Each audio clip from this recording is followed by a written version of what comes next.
अस्सलाम वालेकुम students, welcome to the science plugs. आज हम एक और लेक्चर के साथ हाजिर हैं। इलेक्ट्रोमैग्नेटिक इंडक्शन इस चैप्टर का नाम है, तो आए इसको स्टार्ट करते हैं। इलेक्ट्रोमैग्नेटिक इंडक्शन, इसमें सबसे अहम बात इसकी पहले डेफिनेशन देख लेते हैं। The branch of physics which deals with the study of current और EMF produce due to change of flux. यानी इसमें हमने करंट पढ़ना है जो मैग्नेटिक फ्लक्स के चेंज होने से प्रोड्यूस होता है। और यही लाइन बहुत अहम है क्योंकि हमने इस पूरे चैप्टर में बार बार यही करना है कि मैग्नेटिक फ्लक्स को चेंज करना है और करंट को प्रोड्यूस करना है। तो पहला तरीका ये है कि आप दो कॉइल्स लें। एक कॉइल में आप देख रहे हैं कि आपके पास एक एसी सोर्स लगा हुआ है, यहाँ मैग्नेटिक लाइंस प्रोड्यूस हुई हैं और वो सेकेंडरी में चेंज हो रही हैं और गैल्वानोमीटर उस करंट को शो कर रहा है जो इसमें फ्लक्स चेंज होने से पैदा हो रहा है। आगे ये मेथड है कुछ, आप ये देख सकते हैं इन एंड नॉर्थ पोल इन हो रहा है तो मैग्नेटिक फ्लक्स बढ़ रहा है इस कॉइल में, तो ये वाला जो एरो है ये करंट शो कर रहा है। और इसी तरह ये आउट यानी नॉर्थ पोल दूर जा रहा है तो करंट ये पैदा हो रहा है। और यहाँ पे आप देख सकते हैं कि इंड्यूस करंट की जो डायरेक्शन है वो मैग्नेट की मोशन पे भी डिपेंड कर रही है। और बिल्कुल इसी तरह यहाँ साउथ पोल के साथ भी एक्सप्लेन किया गया है। और एक डायग्राम ये भी है, ये आप देख सकते हैं कि अगर नॉर्थ पोल सोलिनॉइड के अंदर इन किया जाए तो मैग्नेटिक फ्लक्स बढ़ जाएगा। मैग्नेटिक फ्लक्स बढ़ेगा तो करंट बढ़ेगा। असल में हमें करना यह है कि हमें मैग्नेटिक फ्लक्स को चेंज करना है। हमारा मकसद फ्लक्स को बढ़ाना या कम करना नहीं है बल्कि चेंज करना है। जब भी मैग्नेटिक फ्लक्स चेंज होगा हमेशा इंड्यूस करंट और इंड्यूस्ड ईएमएफ पैदा होगी। नेक्स्ट चलते हैं जी, मोशनल ईएमएफ। तो मोशनल ईएमएफ अपने नाम से ही जाहिर है, the motional EMF induced across the ends of a conductor due to its motion in magnetic field. तो ये वो कंडक्टर है, आप ये देख सकते हैं कि इसको हम ये ग्रीन जो एरो है इसको राइट साइड पे खींच रहे हैं और ये जो रेड एरो है ये जाहिर कर रहा है कि यहाँ मैग्नेटिक फ़ोर्स लग रही है और ये हमेशा अप्लाइड फोर्स के मुखालिफ होगी। और ये देखें इंड्यूस्ड ईएमएफ ब्लू एरो से, और ये जो राउंड के अंदर एरो लगाया गया ये असल में मोशन ऑफ चार्जेस है और ये एंटी क्लॉकवाइज करंट ऐसे मूव करेगा। तो ये क्रॉस मैग्नेटिक फील्ड है, आप देख सकते हैं। और the law of conservation of energy hold in the motional EMF, ये बड़ी अहम बात है। The applied force must be equal to the opposite to magnetic force. जैसे ये ग्रीन एरो है ये अप्लाइड फोर्स है दरअसल, और ये जो रेड है ये हमेशा मैग्नेटिक फोर्स है। यानी अगर आप रॉड को राइट साइड पे फोर्स अप्लाई कर रहे हैं तो मैग्नेटिक फोर्स हमेशा लेफ़्ट साइड पे होगी। अगर आप मैग्नेटिक फोर्स अप्लाई कर रहे हैं लेफ़्ट साइड पर तो मैग्नेटिक फोर्स एक्ट करेगी राइट साइड पर, यानी हमेशा उसके अपोजिट होगी। अब होगा ये कि जैसे जैसे आप रॉड को मूव करते जाएंगे तो इलेक्ट्रॉन एक एंड पर इकट्ठे होते जाएंगे, वहाँ नेगेटिव चार्ज आ जाएगा, और दूसरे एंड पर इलेक्ट्रॉन की डेफिशिएंसी हो जाएगी, वहाँ पॉजिटिव चार्ज आएगा। जैसे हम फ़र्ज़ करते हैं ये जो ब्लू एरो है जिस पे मैं कर्सर मूव कर रहा हूँ, यहाँ पॉजिटिव चार्जेस की एक्सेस हो जाएगी और इसके बॉटम में यहाँ नेगेटिव चार्जेस की जो है एक्सेस यानी इलेक्ट्रॉन की हो जाएगी। और चार्ज उस वक़्त तक फ़्लो नहीं करेगा जब तक ये इलेक्ट्रिक और मैग्नेटिक फ़ोर्स बराबर नहीं हो जाएंगी। यानी यहाँ चार्ज इकट्ठा होने से इलेक्ट्रॉन के इकट्ठा होने से इलेक्ट्रिक फ़ोर्स आ जाएगी, और ऊपर जो है रॉड के यहाँ पॉजिटिव चार्ज इकट्ठा होने से यहाँ भी इलेक्ट्रिक फ़ोर्स आ जाएगी। लेकिन ये चार्ज उस वक़्त तक फ़्लो नहीं करेगा जब तक इक्विलिब्रियम सेटअप ना हो जाए, यानी इलेक्ट्रिक और मैग्नेटिक फ़ोर्स बराबर ना हो जाए। उसके बाद आप ज़रा सी फोर्स भी लगाएंगे, रॉड को ज़रा सा भी खींचेंगे इक्विलिब्रियम पोजीशन के बाद, तो फ़ौरन से पेशतर क्या होगा कि हमारे पास जो है चार्ज वो मूव करना शुरू हो जाएगा। और ये हमने इसको मैथमेटिकली देखा, ये इलेक्ट्रिक फ़ोर्स है, ये मैग्नेटिक फ़ोर्स है। अब यहाँ पे ई जो है ये डेल्टा वी माइनस एल यानी ये पोटेंशियल ग्रेडियंट से हमने लिखा, और ये डेल्टा वी ही इंड्यूस्ड ईएमएफ है इसमें। तो the mechanical power is transformed into electrical power when induced EMF is minus V B L. यानी हमने इसमें क्या किया है, देखें इसको रॉड को, ये जो रॉड है इस रॉड को खींचना मैकेनिकल पावर है ना, और ये मैकेनिकल पावर कन्वर्ट हो रही है इलेक्ट्रिकल पावर में, और जो फार्मूला हमने यहाँ से ये यहाँ अप्लाई करके लिया वो माइनस VBL है।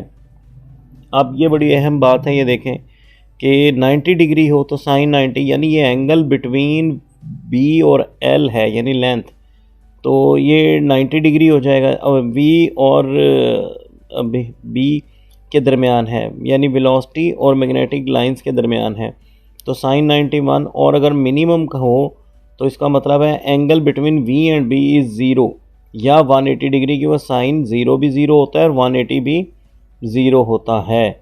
Direction of induced EMF can be found by the right hand rule. ये राइट हैंड रूल मैं आपको जो है वो सिखा भी चुका हूँ, जिसको पाम रूल भी कहते हैं, आप वैसे भी इसको निकाल सकते हैं। नेक्स्ट है जी फर्स्ट लॉ। फर्स्ट लॉ क्या है? EMF of current induced only when the period when the magnetic flux is changing, यानी सिर्फ EMF या इंड्यूस करंट उसी वक्त पैदा होगी जब फ्लक्स चेंज हो रहा होगा। तो चैप्टर के शुरू में ही मैंने आपको बताया। तो सेकंड लॉ क्या है? EMF induce is directly proportional to the rate of change of magnetic flux, यानी जो भी इंड्यूस्ड EMF पैदा होगी हमने उसको rate of change of magnetic flux के प्रोपोर्शनल रखना है। कहने का मकसद ये है कि जितना ज़्यादा फ्लक्स चेंज होगा इंड्यूस्ड EMF भी रॉड के अंदर या कॉइल के अंदर उतनी ही ज़्यादा होगी।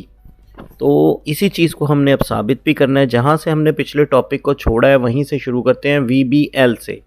ये इमोशनल EMF थी, तो V किसके बराबर होगा? Delta X over delta T के बराबर। यहाँ से हम इसको देख लेते हैं। ये देखें, यहाँ रॉड था, फ़र्ज़ कर लें ये जो डॉटेड लाइन डायग्राम में नज़र आ रही है, और रॉड मूव करके आ गया यहाँ, तो जो फासला मूव किया उसको हमने कहा डेल्टा X, उसको हमने कहा डेल्टा X। तो ये था, तो ये वेलोसिटी हो गई। यहाँ वेलोसिटी की वैल्यू लगाई। अब ज़रा गौर से देखें, delta X over delta T, ये हमने वेलोसिटी की वैल्यू तो लगा दी। अब ये जो डेल्टा X और L है ये दरअसल एरिया है, यानी ये एक रेक्टेंगल टाइप बन गई ना। ये डॉटेड लाइन से लेके रॉड तक का आप देखें एरिया, तो ये एक रेक्टेंगल टाइप बन गई ना। तो रेक्टेंगल की दो साइडों को मल्टीप्लाई कर लें आप, तो वो हमेशा क्या होती हैं हमारे पास? वो हमारे पास हमेशा जो है आप कह सकते हैं कि वो एरिया होता है। तो हमने उसकी दो साइडों को मल्टीप्लाई किया तो वो एरिया बन गया हमारे पास। अच्छा जी, A लगा दिया यानी डेल्टा A, तो डेल्टा A लगाया तो B इंटू A, ये डेल्टा फाई के बराबर हो गया, क्योंकि ये B और ये A मिलकर फाई के बराबर हो जाएगा। तो ये बन गया हमारे पास डेल्टा फाई और डेल्टा T। तो delta phi over delta T को हम क्या कहते हैं? Rate of change of magnetic flux. और n नंबर ऑफ टर्न्स है, अगर कॉइल है और उसके n टर्न्स हैं, n यानी n कोई भी वैल्यू हो सकती है, 10,000 20,000 टर्न हैं, जो भी टर्न्स हैं, तो ये आप देख सकते हैं कि rate of change of induced EMF हो गया। तो ये हमारे पास फैराडेज लॉ था। फैराडेज लॉ हमें इंड्यूस्ड EMF की मैग्नीट्यूड बताता है, लेकिन हमें कुछ नहीं बताता किसके बारे में? डायरेक्शन के बारे में। जैसे ये नेगेटिव साइन आ रहा है इसके बारे में। और पीछे जो राइट हैंड रूल का जिक्र हुआ है वो ये है, जैसा कि मैं पहले भी बता चुका हूँ, finger always toward the direction of magnetic field, thumb always towards the direction of velocity, and palm perpendicular force होती है। तो ये वो राइट हैंड रूल है जिसका पीछे हमने जिक्र भी किया। तो नेक्स्ट चलते हैं जी। अब हमारे पास नेक्स्ट जो है वो आप देख सकते हैं कि ये एक डायग्राम में भी दिखाया गया है मैंने, कि फ्लक्स जब भी चेंज होगा तो कॉइल के अंदर इंड्यूस्ड EMF और इंड्यूस करंट होगा। लेंज़ेस लॉ असल में हमें बताता है इंड्यूस करंट की डायरेक्शन।